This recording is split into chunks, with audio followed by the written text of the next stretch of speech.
What you see is a representation of the leadership in Nairobi, and especially those extracted from the Kenya Kwanza coalition. And we have a statement to make in regard to the state of the city county. This is a press statement by Nairobi leaders on the state of Nairobi City County.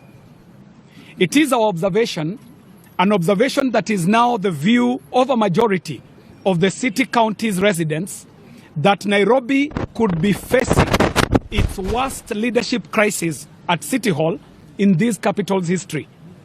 The dream that was sold during the campaigns of a city of order and dignity, hope and opportunity for all has turned into the nightmare that Nairobi is becoming. Clamped in an ever-tightening chokehold of an arrogant, high-nosed, aloof and dangerously corrupt leadership, Nairobi City is drowning in the murky lakes of free-flowing sewerage, estate buried in mountains of garbage, taps whistling to the tunes of dryness as storm waters flood our homes and businesses. The skies above the city skyline are being punctured by precariously unplanned, haphazardly constructed towers that know no limit, because the city sets no limit for any developer who is willing to bribe the approvers at City Hall with cash or apartments and commercial space in these high-rise structures. Nairobians deserve and are demanding for a leadership that has a plan. Nairobi deserves a leadership with a clear vision, a leadership that relies on a well-thought-through master plan as the cardinal guiding instrument that will be informing all policy decisions, legislative proposals, programs, and project decisions. Now, almost 2 years after elections, the city is running Kyuduzo without any pronounced blueprint, with incoherent and disjointed efforts that prioritize only the projects and programs that feed the insatiable greed of the new City Hall kleptomaniacs. The city county, actually, this current city county government will go down in history as the most incompetent, inept, deceptive, amateurish, insensitive, and morally degenerate administration yet. With only 2 years in office, the charges being brought against this city county government are innumerable, and they keep mounting.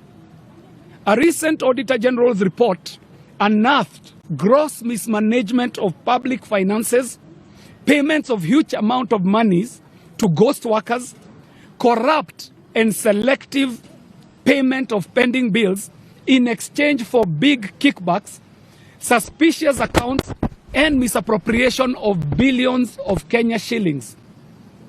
In a shocking revelation last year, a mere junior officer, wielding authority directly granted by the governor, clandestinely approved over 600 building plans against the Physical Land Planning Act, which stipulates that the county chief officer is responsible for approving building plans. That would explain the Kyuduzo development and the unplanned high-rise buildings that are mushrooming and cropping up, being plugged in every corner of this city. Such cases of horrific abuse of power only give a sneak preview of the rot house that is the Nairobi City County Hall, further indicting its highest offices at City Hall. The arrogance displayed in the acquisition of private personal luxury assets by the city's top leadership is shocking. Not only is it shocking, it is nauseating.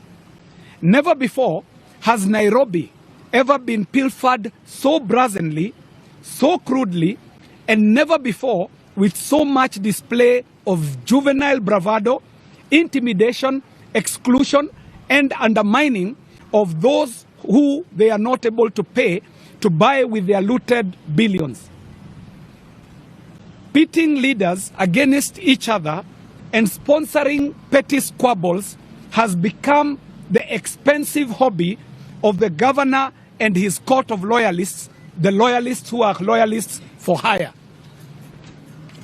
Yes. The City County Assembly risks sinking into a dysfunctional, remote-controlled, ineffective house with the ever-dangling carrot promised to those who are willing to sell their loyalty and dignity for a paltry 30 coins of silver. And we are saying to the executive at Nairobi City Council, let our MCAs go. MCAs do not need handouts. They do not need bribes. You need to institutionalize the Ward Development Fund so that these MCAs are able to conduct their development in their respective wards.